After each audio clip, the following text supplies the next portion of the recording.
আসসালামু আলাইকুম সবাইকে। এটা ছিল আমার জীবনের একটা সত্যি ভয়ঙ্কর ও অদ্ভুত অভিজ্ঞতা। আপনারা বিশ্বাস করবেন কিনা জানি না, কিন্তু এটা আমার সাথে ঘটেছিল। আমাদের নামগুলো ছদ্মনাম ব্যবহার করলাম। আমি ঋতু। আজকে আমি আমার জীবনের একদম সত্যি একটা ঘটনা শেয়ার করতে যাচ্ছি। এই ঘটনাটা প্রায় 10 বছর আগের। তখন আমি ক্লাস 4-এ পড়তাম। একদিন আমার বাবা জুবায়েরের সাথে একজনের ঝগড়া হয়। সেই ঝগড়ার পর থেকেই আমাদের জীবনে সব কিছু বদলে যেতে শুরু করে। ধীরে ধীরে আমার বাবা অসুস্থ হতে থাকেন। ডাক্তার দেখানো হয়, অনেক টেস্ট করা হয়, প্রায় 20 থেকে 25 লাখ টাকা খরচ হয়, কিন্তু কোনো রোগই ধরা পড়ে না। শেষে আমরা কবিরাজের কাছে যাই। তিনি বলেন, এটা নর্মাল অসুখ না, কারো করা কালো জাদুর প্রভাব আছে।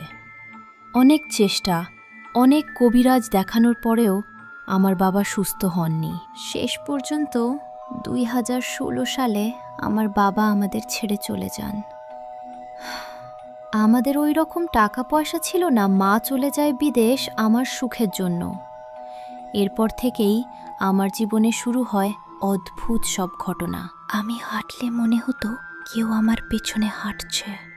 নুপুরের শব্দ শোনা যেত, কিন্তু কেউ থাকতো না। আয়নার দিকে তাকালে মনে হতো আমার পেছনে কেউ দাঁড়িয়ে আছে। রাতে ঘুম ভেঙে যেত, মনে হতো কেউ পাশে বসে আছে। বাবা মারা যাওয়ার পর আমি একদম ভেঙে পড়ি।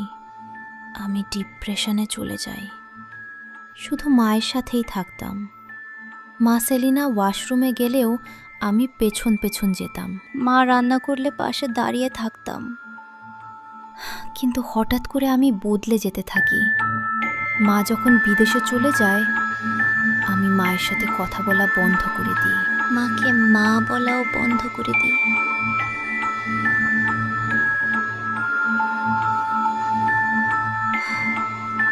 প্রায় 2 বছর আমি মায়ের সাথে কথা বলিনি।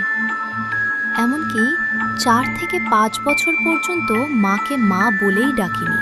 মা কথা বলতে চাইলে আমি রাগ করতাম, ফোন ধরতাম না। কিন্তু একা থাকলে মনে হতো আমি ঠিক করছি না। এরপর কোভিড চলে আসে।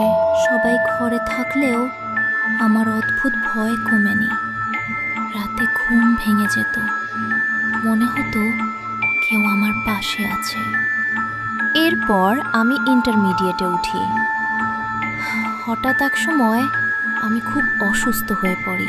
শরীর নড়াতে পারতাম না, হাত পা কাজ করতো না। ডাক্তার দেখানো হয়, কিন্তু রিপোর্টে কিছুই ধরা পড়ে না।